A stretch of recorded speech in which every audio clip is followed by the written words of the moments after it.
Chapters 22 through 25. Chapter 22. Merry Christmas.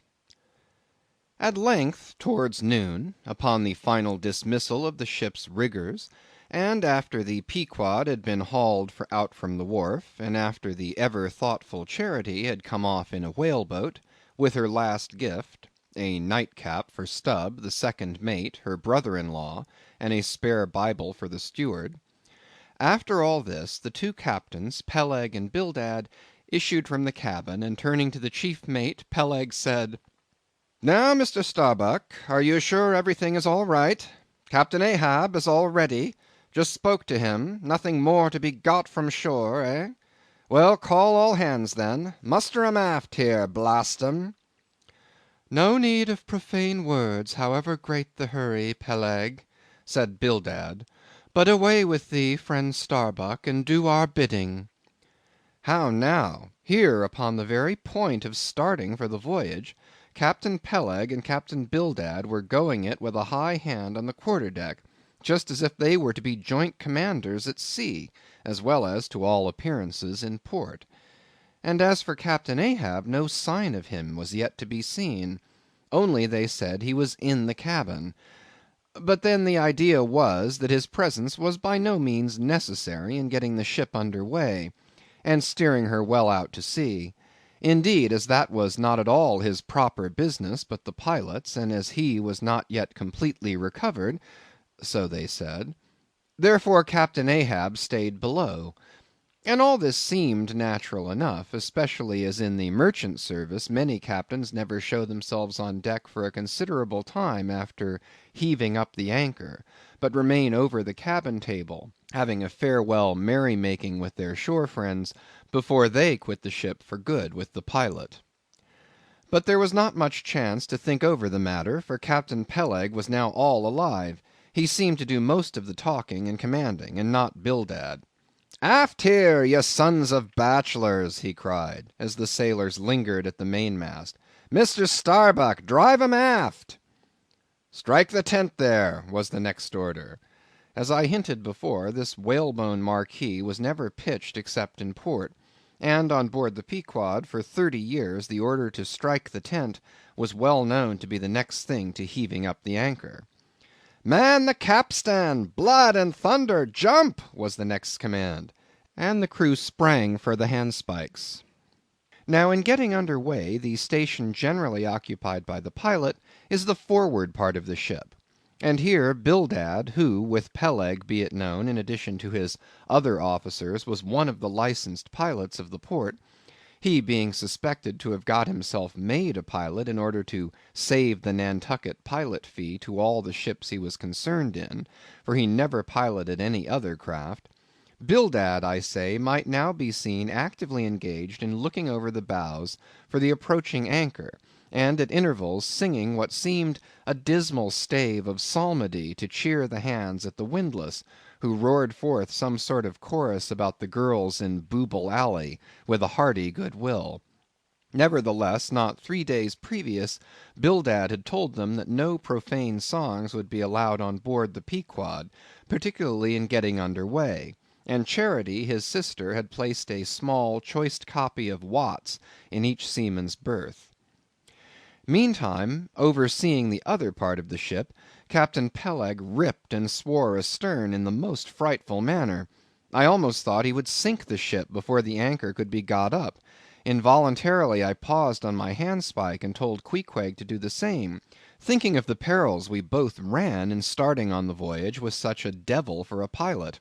I was comforting myself, however, with the thought that in pious Bildad might be found some salvation, spite of his 777th lay, when I felt a sudden sharp poke in my rear, and turning round was horrified at the apparition of Captain Peleg in the act of withdrawing his leg from my immediate vicinity.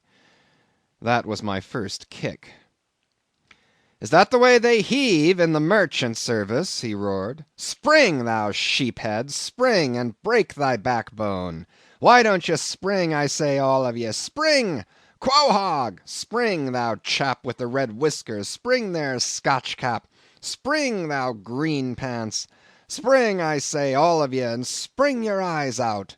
And so saying, he moved along the windlass, here and there using his leg very freely, while imperturbable Bildad kept leading off with his psalmody. Thinks I, Captain Peleg must have been drinking something to day. At last the anchor was up, the sails were set, and off we glided. It was a short, cold Christmas, and as the short northern day merged into night, we found ourselves almost broad upon the wintry ocean, whose freezing spray cased us in ice as in polished armor. The long rows of teeth on the bulwarks glistened in the moonlight, and like the white ivory tusks of some huge elephant, vast curving icicles depended from the bows. Lank Bildad, as pilot, headed the first watch, and ever and anon, as the old craft deep dived into the green seas, and sent the shivering frost all over her, and the winds howled, and the cordage rang, his steady notes were heard. "Sweet fields beyond the swelling flood stand dressed in living green, so to the Jews old Canaan stood, while Jordan rolled between." Never did those sweet words sound more sweetly to me than then. They were full of hope and fruition. Spite of this frigid winter night in the boisterous Atlantic, spite of my wet feet and wetter jacket, there was yet, it then seemed to me, many a pleasant haven in store, and meads and glades so eternally vernal that the grass shot up by the spring, untrodden, unwilted, remains at midsummer. At last we gained such an offing that the two pilots were needed no longer. The stout sailboat that had accompanied us began ranging alongside. It was curious and not unpleasing how Peleg and Bildad were affected at this juncture, especially Captain Bildad; for loath to depart yet, very loath to leave, for good, a ship bound on so long and perilous a voyage, beyond both stormy capes, a ship in which some thousands of his hard‐earned dollars were invested, a ship in which an old shipmate sailed as captain, a man almost as old as he, once more starting to encounter all the terrors of the pitiless jaw; loath to say good‐bye to a thing so every way brimful of every interest to him, poor old Bildad lingered long, paced the deck with anxious strides, ran down into the cabin to speak another farewell word there, again came on deck, and looked to windward, looked towards the wide and endless waters, only bounded by the far off, unseen eastern continents, looked toward the land, looked aloft, looked right and left, looked everywhere and nowhere, and at last, mechanically coiling a rope upon its pin, convulsively grasped stout Peleg by the hand, and holding up a lantern, for the moment stood gazing heroically in his face, as much to say, "Nevertheless, friend Peleg, I can stand it. Yes, I can." As for Peleg himself, he took it more like a philosopher; but for all his philosophy, there was a tear twinkling in his eye when the lantern came too near; and he too did not a little run from cabin to deck, now a word below, now a word with Starbuck, the chief mate. But at last he turned to his comrade with a final sort of look about him. "Captain Bildad! Come, old shipmate, we must go. Back the main yard there. Boat ahoy! Stand by to come close alongside now. Careful, careful. Come, Bildad, boy, say your last. Luck to ye, Starbuck. Luck to ye, Mr. Stubb. Luck to ye, Mr. Flask. Good bye and good luck to ye all. And this day 3 years I'll have a hot supper smoking for ye in old Nantucket. Hurrah and away!" "God bless ye, and have ye in his holy keeping, men," murmured old Bildad almost incoherently. "I hope you'll have fine weather now, so that Captain Ahab may soon be moving among ye. A pleasant sun is all he needs, and you'll have plenty of them in the tropic voyage ye go. Be careful in the hunt, ye mates. Don't stave the boats needlessly, ye harpooneers. Good white cedar plank is raised full 3 per cent. within the year. Don't forget your prayers either. Mr. Starbuck, mind that cooper don't waste the spare staves. Oh, the sail needles are in the green locker. Don't whale it too much on the Lord's days, men. But don't miss a fair chance either, that's rejecting heaven's good gifts. Have an eye to the molasses tierce, Mr. Stubb. It was a little leaky, I thought. If ye touch at the islands, Mr. Flask, beware of fornication. Good-bye, good-bye. Don't keep that cheese too long down in the hold, Mr. Starbuck, it'll spoil. Be careful with the butter, 20 cents the pound it was, and mind ye if— Come, come, Captain Bildad, stop palavering, away! And with that, Peleg hurried him over the side, and both dropped into the boat. Ship and boat diverged, the cold, damp night breeze blew between, a screaming gull flew overhead, the two hulls wildly rolled, we gave 3 heavy-hearted cheers, and blindly plunged, like fate, into the lone Atlantic. Chapter 23. The Lee Shore.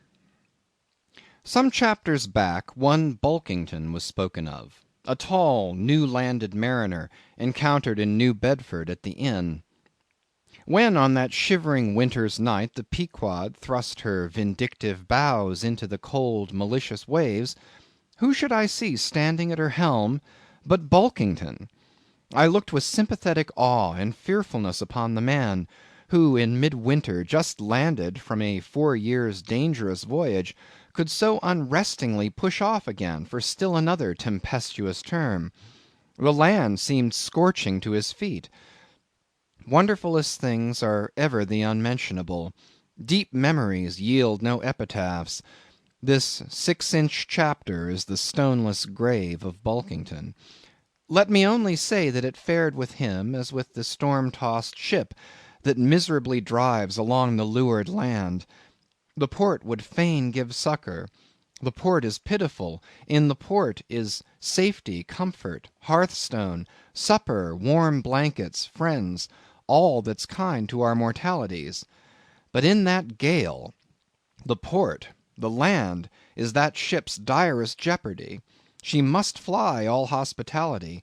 One touch of land, though it but graze the keel, would make her shudder through and through. With all her might she crowds all sail off shore. In so doing, fights against the very winds that fain would blow her homeward, seeks all the lashed sea's landlessness again, for refuge's sake forlornly rushing into peril, her only friend, her bitterest foe. Know ye now, Bulkington? Glimpses do you seem to see of that mortally intolerable truth, that all deep, earnest thinking is but the intrepid effort of the soul to keep the open independence of her sea, while the wildest winds of heaven and earth conspire to cast her on the treacherous, slavish shore? But as in landlessness alone resides highest truth, shoreless, indefinite as God, so better it is to perish in that howling infinite, than be ingloriously dashed upon the lee, even if that were safety. For worm-like then, oh, who would craven crawl to land? Terrors of the terrible! Is all this agony so vain? Take heart, O Bulkington! Bear thee grimly, demigod! Up from the spray of thy ocean perishing, straight up leaps thy apotheosis. Chapter 24. The Advocate. As Queequeg and I are now fairly embarked in this business of whaling, and as this business of whaling has somehow come to be regarded among landsmen as a rather unpoetical and disreputable pursuit, therefore I am all anxiety to convince you, ye landsmen, of the injustice hereby done to us hunters of whales. In the first place, it may be deemed almost superfluous to establish the fact, that among people at large, the business of whaling is not accounted on a level with what are called the liberal professions. If a stranger were introduced into any miscellaneous metropolitan society, it would but slightly advance the general opinion of his merits were he presented to the company as a harpooneer, say; and if in emulation of the naval officers he should append the initials S.W.F. (Sperm Whale Fishery) to his visiting card, such a procedure would be deemed preeminently presuming and ridiculous. Doubtless one leading reason why the world declines honoring us whalemen is this: they think that at best our vocation amounts to a butchering sort of business, and that when actively engaged therein we are surrounded by all manner of defilements. Butchers we are, that is true. But butchers also, and butchers of the bloodiest badge, have been all the martial commanders whom the world invariably delights to honor. And as for the matter of the alleged uncleanliness of our business, you shall soon be initiated into certain facts, hitherto pretty generally unknown, and which, upon the whole, will triumphantly plant the Sperm Whale ship at least among the cleanliest things of this tidy earth. But even granting the charge in question to be true, what disordered slippery decks of a whale ship are comparable to the unspeakable carrion of those battle fields from which so many soldiers return to drink in all ladies' plaudits? And if the idea of peril so much enhances the popular conceit of the soldier's profession, let me assure you that many a veteran who has freely marched up to a battery would quickly recoil at the apparition of the sperm whale's vast tail, fanning into eddies the air over his head. For what are the comprehensible terrors of man compared with the interlinked terrors and wonders of God? But though the world scouts at us whale hunters, yet does it unwittingly pay us the profoundest homage, yea, an all abounding adoration. For almost all the tapers, lamps, and candles that burn round the globe, burn as before so many shrines to our glory. But look at this matter in other lights. Weigh it in all sorts of scales. See what we whalemen are, and have been. Why did the Dutch in De Witt's time have admirals of their whaling fleets? Why did Louis XVI of France, at his own personal expense, fit out whaling ships from Dunkirk, and politely invite to that town some score or two of families from our own island of Nantucket? Why did Britain, between the years 1750 and 1788, pay her whalemen in bounties of upwards of £1,000,000? And lastly, how comes it that we whalemen of America now outnumber all the rest of the banded whalemen in the world, sail a navy of upwards of 700 vessels, manned by 18,000 men, yearly consuming $4,000,000 of dollars, the ship's worth at the time of sailing $20,000,000, and every year importing into our harbors a well-reaped harvest of $7,000,000? How comes all this, if there be not something puissant in whaling? But this is not the half. Look again. I freely assert that the cosmopolite philosopher cannot, for his life, point out one single peaceful influence which within the last 60 years has operated more potentially upon the whole broad world, taken in one aggregate, than the high and mighty business of whaling. One way and another, it has begotten events so remarkable in themselves, and so continuously momentous in their sequential issues, that whaling may well be regarded as that Egyptian mother who bore offspring themselves pregnant from her womb. It would be a hopeless, endless task to catalogue all these things. Let a handful suffice. For many years past the whale ship has been the pioneer in ferreting out the remotest and least known parts of the earth. She has explored seas and archipelagos which had no chart, where no Cook or Vancouver had ever sailed. If American and European men of war now peacefully ride in once savage harbors, let them fire salutes to the honor and glory of the whale ship, which originally showed them the way, and first interpreted between them and the savages. They may celebrate as they will the heroes of exploring expeditions, your Cooks, your Krusensterns, but I say that scores of anonymous captains have sailed out of Nantucket that were as great and greater than your Cook and your Krusenstern. For in their succorless empty-handedness, they, in the heathenish sharked waters and by the beaches of unrecorded javelin islands, battled with virgin wonders and terrors that Cook with all his marines and muskets would not willingly have dared. All that is made such a flourish of in old South Sea voyages, those things were but the lifetime commonplaces of our heroic Nantucketers. Often adventures which Vancouver dedicates 3 chapters to, these men accounted unworthy of being set down in the ship's common log. Ah, the world! Oh, the world! Until the whale fishery rounded Cape Horn, no commerce but colonial, scarcely any intercourse but colonial, was carried on between Europe and the long line of the opulent Spanish provinces on the Pacific coast. It was the whalemen who first broke through the jealous policy of the Spanish crown touching those colonies; and if space permitted, it might be distinctly shown how from those whalemen at last eventuated the liberation of Peru, Chili, and Bolivia from the yoke of old Spain, and the establishment of eternal democracy in those parts. That great America on the other side of the sphere, Australia, was given to the enlightened world by the whalemen. After its first blunder-born discovery by a Dutchman, all other ships long shunned those shores as pestiferously barbarous; but the whale ship touched there. The whale ship is the true mother of that now mighty colony. Moreover, in the infancy of the first Australian settlement, the emigrants were several times saved from starvation by the benevolent biscuit of the whale ship luckily dropping an anchor in their waters. The uncounted isles of all Polynesia confess the same truth, and do commercial homage to the whale ship that cleared the way for the missionary and the merchant, and in many cases carried the primitive missionaries to their first destinations. If that double-bolted land, Japan, is ever to become hospitable, it is the whale ship alone to whom the credit will be due, for already she is on the threshold. But if, in the face of all this, you still declare that whaling has no aesthetically noble associations connected with it, then I am ready to shiver 50 lances with you there, and unhorse you with a split helmet every time. The whale has no famous author, and whaling no famous chronicler, you will say. The whale no famous author, and whaling no famous chronicler? Who wrote the first account of our Leviathan?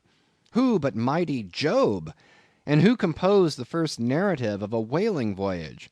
Who but no less a prince than Alfred the Great, who with his own royal pen took down the words from Other, the Norwegian whale hunter of those times? And who pronounced our glowing eulogy in Parliament? Who but Edmund Burke? True enough, but then whalemen themselves are poor devils. They have no good blood in their veins. No good blood in their veins! They have something better than royal blood there. The grandmother of Benjamin Franklin was Mary Morrel, afterwards by marriage Mary Folger, one of the old settlers of Nantucket, and the ancestress to a long line of Folgers and harpooneers, all kith and kin to the noble Benjamin, to this day darting the barbed iron from one side of the world to the other. Good again, but then all confess that somehow whaling is not respectable. Whaling not respectable! Whaling is imperial. By the old English statutory law, the whale is declared a royal fish. Oh, that's only nominal. The whale himself has never figured in any grand imposing way. The whale never figured in any grand imposing way!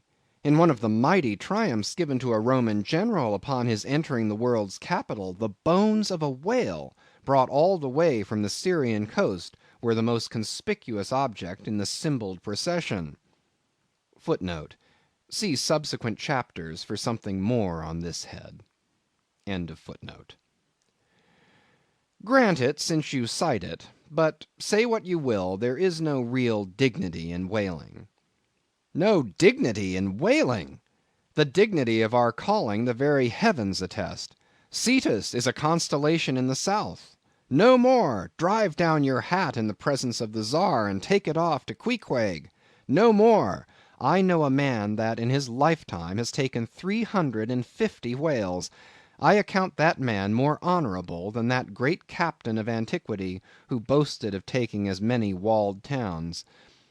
And as for me, if by any possibility there be any as yet undiscovered prime thing in me, if I shall ever deserve any real repute in that small but high hushed world which I might not be unreasonably ambitious of, if hereafter I shall do anything that, upon the whole, a man might rather have done than to have left undone, if at my death my executors, or more properly my creditors, find any precious manuscripts in my desk, then here I prospectively ascribe all the honor and the glory to whaling, for a whale ship was my Yale College and my Harvard. Chapter 25.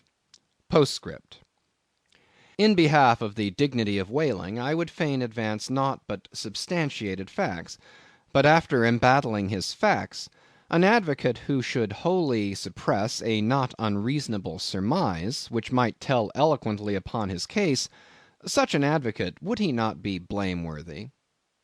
It is well known that at the coronation of kings and queens, even modern ones, a certain curious process of seasoning them for their functions is gone through. There is a salt cellar of state, so called, and there may be a castor of state. How they use the salt precisely, who knows? Certain I am, however, that a king's head is solemnly oiled at his coronation, even as a head of salad. Can it be, though, that they anoint it with a view of making his interior run well, as they anoint machinery? Much might be ruminated here concerning the essential dignity of this regal process, because in common life we esteem but meanly and contemptibly a fellow who anoints his hair, and palpably smells of that anointing. In truth, a mature man who uses hair oil, unless medicinally, that man has probably got a quoggy spot in him somewhere. As a general rule, he can't amount to much in his totality. But the only thing to be considered here is this: what kind of oil is used at coronation? Certainly it cannot be olive oil, or Macassar oil, nor castor oil, nor bear's oil, nor train oil, nor cod liver oil. What then can it possibly be but sperm oil in its unmanufactured, unpolluted state, the sweetest of all oils? Think of that, ye loyal Britons! We whalemen supply your kings and queens with coronation stuff.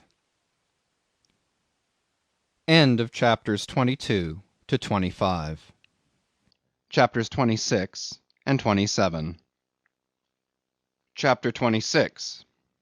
Knights and Squires.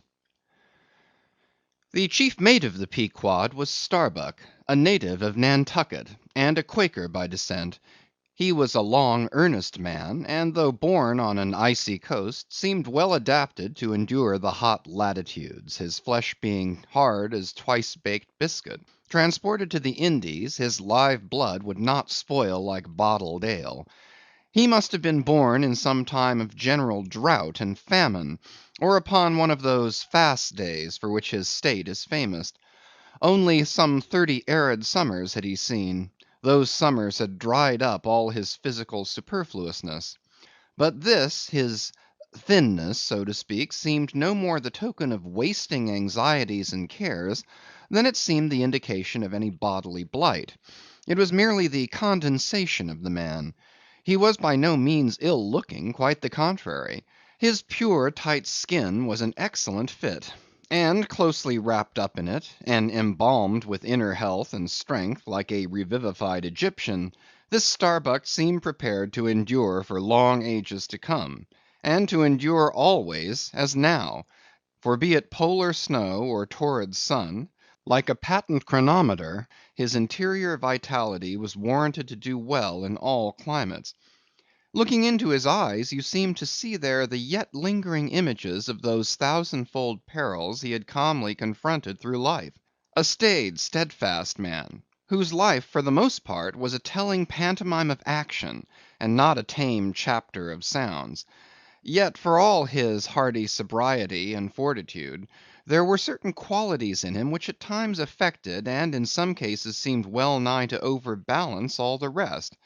Uncommonly conscientious for a seaman, and endued with a deep natural reverence, the wild watery loneliness of his life did therefore strongly incline him to superstition, but to that sort of superstition which in some organizations seems rather to spring, somehow, from intelligence than from ignorance.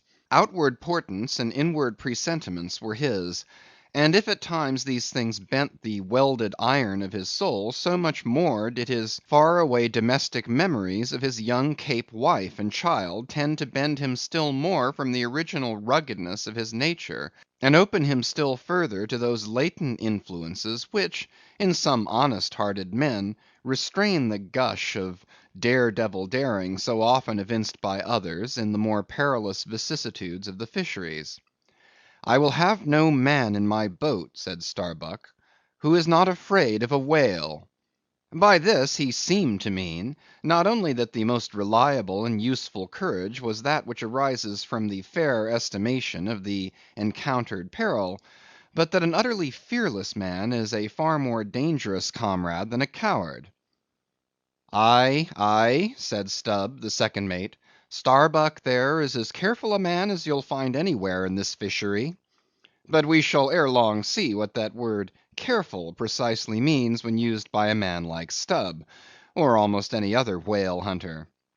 Starbuck was no crusader after perils. In him courage was not a sentiment, but a thing simply useful to him, and always at hand upon all mortally practical occasions. Besides, he thought, perhaps, that in this business of whaling, courage was one of the great staple outfits of the ship, like her beef and her bread, and not to be foolishly wasted. Therefore he had no fancy for lowering for whales after sundown, nor for persisting in fighting a fish that too much persisted in fighting him. For, thought Starbuck, I am here in this critical ocean to kill whales for my living, and not to be killed by them for theirs.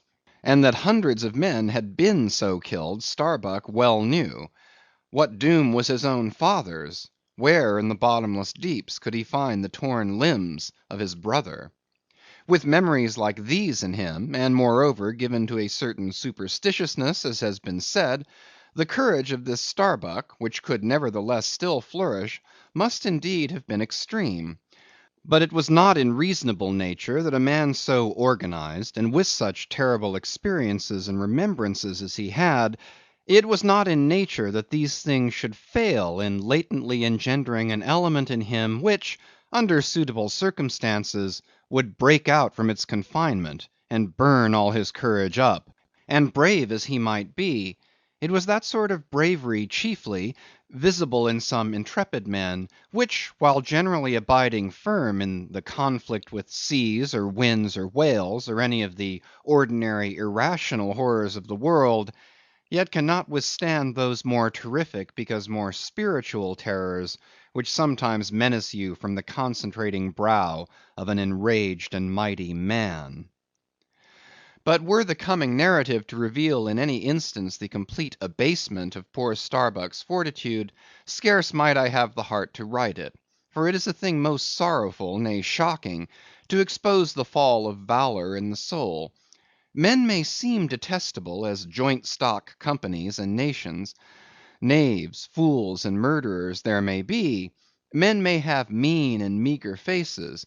But man, in the ideal, is so noble and so sparkling, such a grand and glowing creature, that over any ignominious blemish in him, all his fellows should run to throw their costliest robes. That immaculate manliness we feel within ourselves, so far within us that it remains intact though all the outer characters seem gone, bleeds with keenest anguish at the undraped spectacle of a valor ruined man. Nor can piety itself, at such a shameful sight, completely stifle her upbraidings against the permitting stars. But this august dignity I treat of is not the dignity of kings and robes, but that abounding dignity which has no robed investiture. Thou shalt see it shining in the arm that wields a pick or drives a spike; that democratic dignity which, on all hands, radiates without end from God himself, the great God absolute, the center and circumference of all democracy; his omnipresence, our divine equality.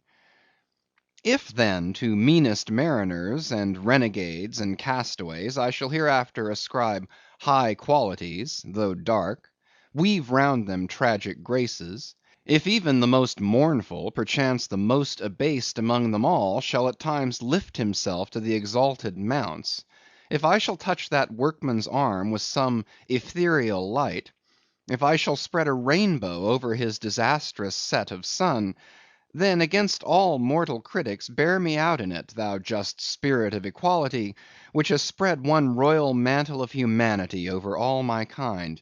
Bear me out in it, thou great democratic God, who didst not refuse the swart convict Bunyan the pale poetic pearl. Thou who didst clothe with doubly hammered leaves of finest gold the stumped and paupered arm of old Cervantes. Thou who didst pick up Andrew Jackson from the pebbles, who didst hurl him upon a war horse, who didst thunder him higher than a throne; thou who, in all thy mighty earthly marchings, ever cullest thy selectest champions from the kingly commons; bear me out in it, O God. CHAPTER 27. Knights and Squires. Stubb was the second mate. He was a native of Cape Cod, and hence, according to local usage, he was called a Cape Codman. A happy-go-lucky, neither craven nor valiant, taking perils as they came with an indifferent air, and while engaged in the most imminent crisis of the chase, toiling away calm and collected as a journeyman joiner engaged for the year. Good humored, easy, and careless, he presided over his whale boat as if the most deadly encounter were but a dinner, and his crew all invited guests.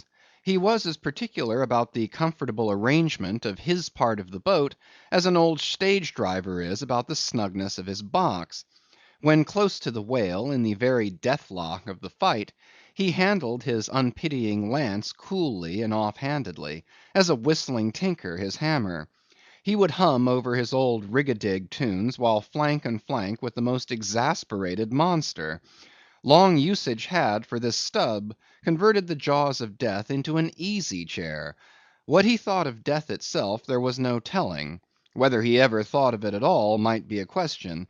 But if he ever did chance to cast his mind that way after a comfortable dinner, no doubt, like a good sailor, he took it to be a sort of a call to the watch to tumble aloft and bestir themselves there, about something which he would find out when he obeyed the order, and not sooner. What, perhaps, with other things, made Stubb such an easy-going, unfearing man, so cheerfully trudging off with the burden of life in a world full of grave peddlers, all bowed to the ground with their packs; what helped to bring about that almost impious good humor of his; that thing must have been his pipe. For like his nose, his short black little pipe was one of the regular features of his face. You would almost as soon have expected him to turn out of his bunk without his nose as without his pipe. He kept a whole row of pipes there ready loaded, stuck in a rack, within easy reach of his hand; and whenever he turned in, he smoked them all out in succession, lighting one from another to the end of the chapter, then loading them again to be in readiness anew. For when Stubb dressed, instead of first putting his legs into his trousers, he put his pipe into his mouth. I say this continual smoking must have been one cause, at least, of his peculiar disposition; for every one knows that this earthly air, whether ashore or afloat, is terribly infected with the nameless miseries of the numberless mortals who have died exhaling it. And as in a time of cholera some people go about with camphorated handkerchiefs to their mouths, so likewise against all mortal tribulations, Stubb's tobacco smoke might have operated as a sort of disinfecting agent.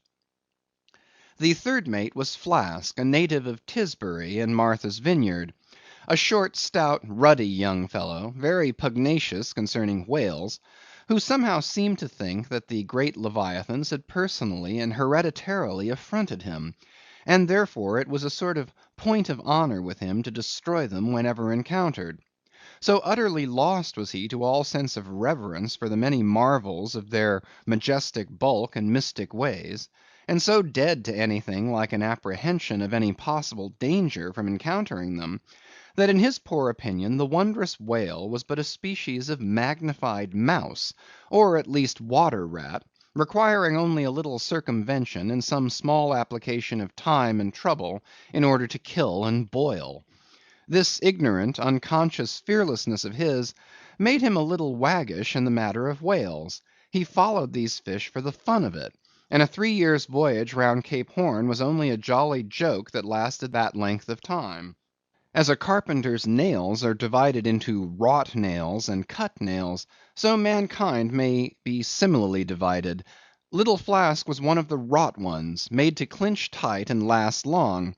They called him King Post on board the Pequod, because in form he could be well likened to the short square timber known by that name in Arctic whalers, and which by the means of many radiating side timbers inserted into it, serves to brace the ship against the icy concussions of those battering seas. Now these three mates, Starbuck, Stubb, and Flask, were momentous men.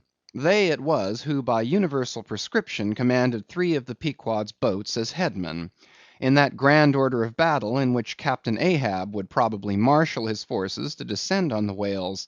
These three headsmen were as captains of companies; or, being armed with their long, keen whaling spears, they were as a picked trio of lancers, even as the harpooneers were flingers of javelins. And since, in this famous fishery, each mate or headsman, like a Gothic knight of old, is always accompanied by his boat steerer or harpooneer, who in certain conjunctures provides him with a fresh lance, when the former one has been badly twisted, or elbowed in the assault; and moreover, as there generally subsists between the two a close intimacy and friendliness, it is therefore but meet that in this place we set down who the Pequod's harpooneers were, and to what headsman each of them belonged. First of all was Queequeg, whom Starbuck, the chief mate, had selected for his squire; but Queequeg is already known. Next was Tashtego, an unmixed Indian from Gay Head, the most westerly promontory of Martha's Vineyard, where there still exists the last remnant of a village of red men, which has long supplied the neighboring island of Nantucket with many of her most daring harpooneers. In the fishery they usually go by the generic name of Gay Headers. Tashtego's long, lean, sable hair, his high cheek bones, and black rounding eyes, for an Indian Oriental in their largeness, but Antarctic in their glittering expression; all this sufficiently proclaimed him an inheritor of the unvitiated blood of those proud warrior hunters, who in quest of the great New England moose, had scoured, bow in hand, the aboriginal forests of the Main. But no longer snuffing in the trail of the wild beasts of the woodland, Tashtego now hunted in the wake of the great whales of the sea; the unerring harpoon of the sun fitly replacing the infallible arrow of the sires. To look at the tawny brawn of his lithe, snaky limbs, you would almost have credited the superstitions of some of the earlier Puritans, and half believed this wild Indian to be a son of the prince of the powers of the air. Tashtego was Stubb, the second mate's squire. Third among the harpooneers was Daggoo, a gigantic coal black negro savage with a lion like tread, an Ahasuerus to behold. Suspended from his ears were two golden hoops, so large that the sailors called them ring bolts, and would talk of securing the topsail halyards to them. In his youth Daggoo had voluntarily shipped on board a whaler, lying in a lonely bay on his native coast; and never having been anywhere in the world but in Africa, Nantucket, and the pagan harbors most frequented by whalemen, and having now led for many years the bold life of the fishery in the ships of owners uncommonly heedful of what manner of men they shipped, Daggoo retained all his barbaric virtues, and erect as a giraffe, moved about the decks in all the pomp of 6 feet 5 in his socks. There was a corporeal humility in looking up at him, and a white man standing before him seemed a white flag come to beg truce of a fortress. Curious to tell, this imperial negro, Ahasuerus Daggoo, was the squire of Little Flask, who looked like a chessman beside him. As for the residue of the Pequod's company, be it said that at the present day not more than 1 in 2 of the many thousand men before the mast employed in the American whale fishery are Americans born, though pretty nearly all the officers are. Herein it is the same with the American whale fishery as it is with the American army and military and merchant navies, and the engineering forces employed in the construction of the American canals and railroads. The same, I say, because in all these cases the native American liberally provides the brains, the rest of the world is generously supplying the muscles. No small number of these whaling seamen belong to the Azores, where the outward bound Nantucket whalers frequently touch to augment their crews from the hardy peasants of those rocky shores. In like manner, the Greenland whalers sailing out of Hull or London, put in at the Shetland Islands to receive the full complement of their crew. Upon the passage homeward, they drop them there again. How it is, there is no telling, but islanders seem to make the best whalemen. They were nearly all islanders in the Pequod. Isolatos, too, I call such, not acknowledging the common continent of men, but each isolato living on a separate continent of his own. Yet now, federated along one keel, what a set these isolatos were! An Anacharsis Cloots deputation from all the isles of the sea, and all the ends of the earth, accompanying old Ahab in the Pequod, to lay the world's grievances before that bar from which not very many of them ever come back. Black little Pip, he never did. Oh no, he went before. Poor Alabama boy! On the grim Pequod's forecastle you shall ere long see him, beating his tambourine, prelusive of the eternal time, when sent for, to the great quarter deck on high, he was bid strike in with angels, and beat his tambourine in glory. Called a coward here, hailed a hero there. End of chapters 26 and 27. Chapters 28 to 31. CHAPTER 28. Ahab. For several days after leaving Nantucket, nothing above hatches was seen of Captain Ahab. The mates regularly relieved each other at the watches, and for aught that could be seen to the contrary, they seemed to be the only commanders of the ship; only they sometimes issued from the cabin with orders so sudden and peremptory, that after all it was plain they but commanded vicariously. Yes, their supreme lord and dictator was there, though hitherto unseen by any eyes not permitted to penetrate into the now sacred retreat of the cabin. Every time I ascended to the deck from my watches below, I instantly gazed aft, to mark if any strange face were visible; for my first vague disquietude touching the unknown captain, now in the seclusion of the sea, became almost a perturbation. This was strangely heightened at times by the ragged Elijah's diabolical incoherences uninvitedly recurring to me, with a subtle energy I could not have before conceived of. But poorly could I withstand them, much as in other moods I was almost ready to smile at the solemn whimsicalities of that outlandish prophet of the wharves. But whatever it was of apprehensiveness or uneasiness, to call it so, which I felt, whenever I came to look about me in the ship, it seemed against all warranty to cherish such emotions. For though the harpooneers, with the great body of the crew, were a far more barbaric, heathenish, and motley set than any of the tame merchant ship companies which my previous experiences had made me acquainted with, still I ascribed this, and rightly ascribed it, to the fierce uniqueness of the very nature of that wild Scandinavian vocation in which I had so abandonedly embarked. But it was especially the aspect of the three chief officers of the ship, the mates, which was most forcibly calculated to allay these colorless misgivings, and induce confidence and cheerfulness in every presentment of the voyage. Three better, more likely sea officers and men, each in his own different way, could not readily be found; and they were, every one of them, Americans; a Nantucketer, a Vineyarder, a Cape man. Now, it being Christmas when the ship shot from Outer Harbor, for a space we had biting polar weather, though all the time running away from it to the southward; and by every degree and minute of latitude which we sailed, gradually leaving that merciless winter and all its intolerable weather behind us.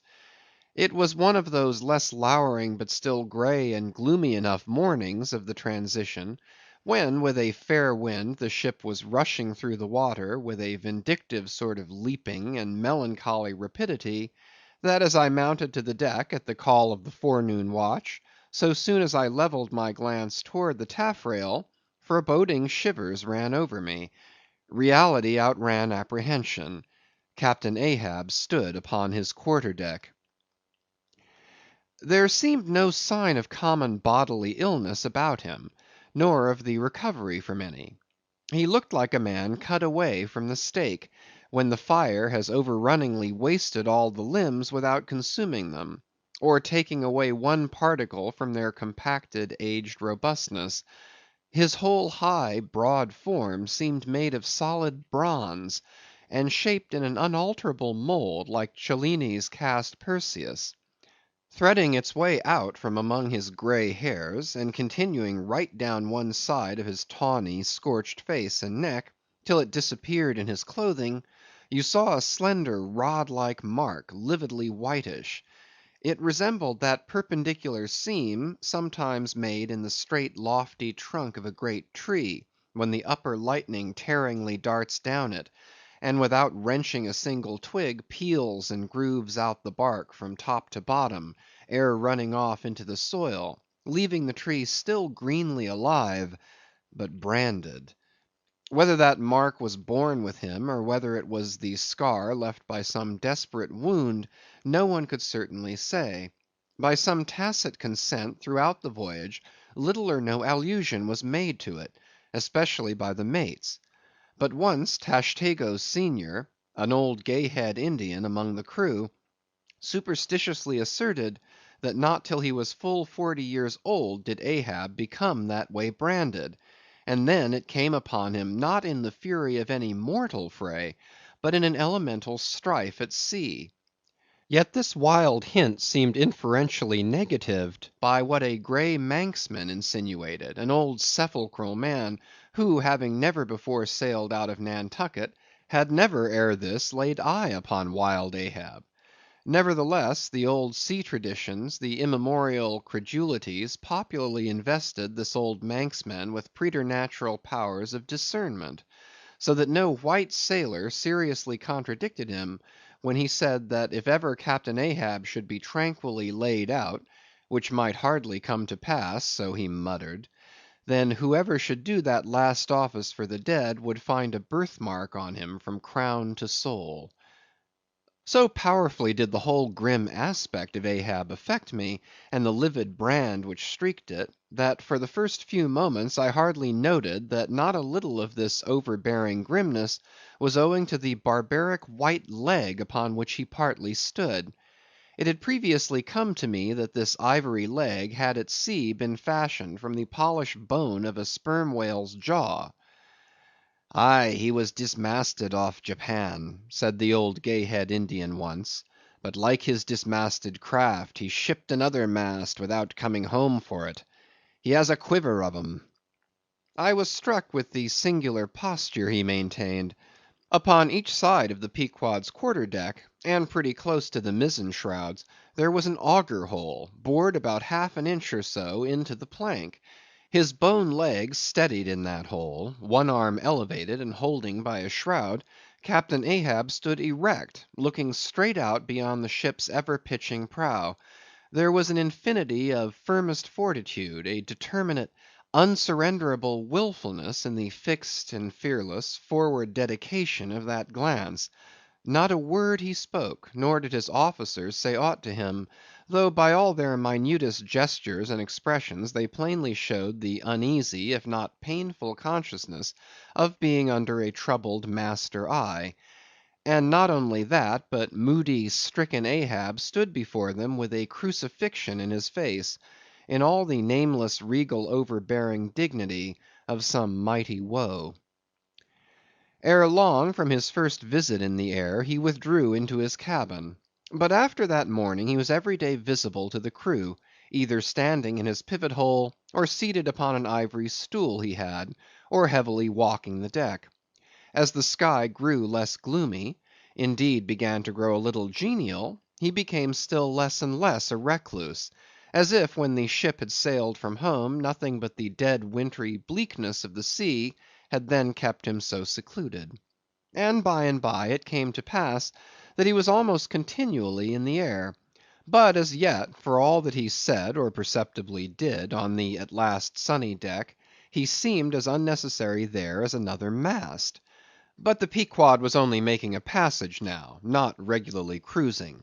Nearly all whaling preparatives needing supervision, the mates were fully competent to; so that there was little or nothing out of himself to employ or excite Ahab now, and thus chase away for that one interval the clouds that layer upon layer were piled upon his brow, as ever all clouds choose the loftiest peaks to pile themselves upon. Nevertheless, ere long, the warm, warbling persuasiveness of the pleasant holiday weather we came to, seemed gradually to charm him from his mood. For as when the red‐cheeked dancing girls, April and May, trip home to the wintry misanthropic woods, even the barest, ruggedest, most thunder‐cloven old oak will at least send forth some few green sprouts to welcome such glad‐hearted visitants; so Ahab did, in the end, a little respond to the playful allurings of that girlish air. More than once did he put forth the faint blossom of a look, which, in any other man, would have soon flowered out in a smile. CHAPTER 29. Enter Ahab; to him Stubb. Some days elapsed, and, ice and icebergs all astern, the Pequod now went rolling through the bright Quito spring, which at sea almost perpetually reigns on the threshold of the eternal August of the tropic. The warmly cool, clear, ringing, perfumed, overflowing, redundant days were as crystal goblets of Persian sherbet, heaped up, flaked up with rose‐water snow. The starred and stately nights seemed haughty dames in jewelled velvets, nursing at home in lonely pride the memory of their absent, conquering earls, the golden helmeted suns. For sleeping man, 'twas hard to choose between such winsome days and such seducing nights. But all the witcheries of that unwaning weather did not merely lend new spells and potencies to the outward world. Inward they turned upon the soul, especially when the still mild hours of eve came on; then memory shot her crystals as the clear ice most forms of noiseless twilights. And all these subtle agencies, more and more they wrought on Ahab's texture. Old age is always wakeful; as if, the longer linked with life, the less man has to do with aught that looks like death. Among sea commanders, the old greybeards will oftenest leave their berths to visit the night cloak deck. It was so with Ahab; only that now, of late, he seemed so much to live in the open air, that truly speaking his visits were more to the cabin, than from the cabin to the planks. "It feels like going down into one's tomb," he would mutter to himself, "for an old captain like me to be descending this narrow scuttle, to go to my grave dug berth." So almost every 24 hours, when the watches of the night were set, and the band on deck sentineled the slumbers of the band below, and when, if a rope was to be hauled upon the forecastle, the sailors flung it not rudely down as by day, but with some cautiousness dropped it to its place for fear of disturbing their slumbering shipmates; when this sort of steady quietude would begin to prevail, habitually the silent steersman would watch the cabin scuttle, and ere long the old man would emerge, gripping at the iron banister to help his crippled way. Some considering touch of humanity was in him, for at times like these he usually abstained from patrolling the quarter deck; because to his wearied mates, seeking repose within 6 inches of his ivory heel, such would have been the reverberating crack and din of that bony step, that their dreams would have been on the crunching teeth of sharks. But once, the mood was on him too deep for common regardings; and as with heavy lumber like pace he was measuring the ship from taffrail to mainmast, Stubb, the old second mate, came up from below, with a certain unassured deprecating humorousness, hinted that if Captain Ahab was pleased to walk the planks, then no one could say nay, but there might be some way of muffling the noise; hinting something indistinctly and hesitatingly about a globe of tow, and the insertion into it of the ivory heel. Ah, Stubb, thou didst not know Ahab then. "Am I a cannon ball, Stubb," said Ahab, "that thou wouldst wad me that fashion? But go thy ways, I had forgot. Below to thy nightly grave, where such as ye sleep between shrouds, to use ye to filling one at last. Down, dog, and kennel!" Starting at the unforeseen concluding exclamation of the so suddenly scornful old man, Stubb was speechless for a moment, and then said excitedly, "I am not used to be spoken to that way, sir. I do but less than half like it, sir." "Avast!" gritted Ahab between his set teeth, and violently moving away as if to avoid some passionate temptation. "No, sir, not yet," said Stubb, emboldened. "I will not tamely be called a dog, sir." "And be called 10 times a donkey, and a mule, and an ass, and begone, or I'll clear the world of thee." As he said this, Ahab advanced upon him with such overbearing terrors in his aspect, that Stubb involuntarily retreated. "I was never served so before without giving a hard blow for it," muttered Stubb, as he found himself descending the cabin scuttle. "It's very queer. Stop, Stubb. Somehow, now, I don't well know whether to go back and strike him, or what's that? Down here on my knees and pray for him? Yes, that was the thought coming up in me. But it would be the first time I ever did pray. It's queer, very queer. And he's queer, too. Aye, take him fore and aft, he's about the queerest old man Stubb ever sailed with. How he flashed at me! His eyes like powder pans. Is he mad? Anyway, there's something on his mind, as sure as there must be something on a deck when it cracks. He ain't in his bed now, either, more than 3 hours out of 24, and he don't sleep then. Didn't that doughboy, the steward, tell me that of a morning he always finds the old man's hammock clothes all rumpled and tumbled, and the sheets down at the foot, and the coverlid almost tied into knots, and the pillow a sort of frightful hot, as though a baked brick had been on it. A hot old man! I guess he's got what some folks ashore call a conscience.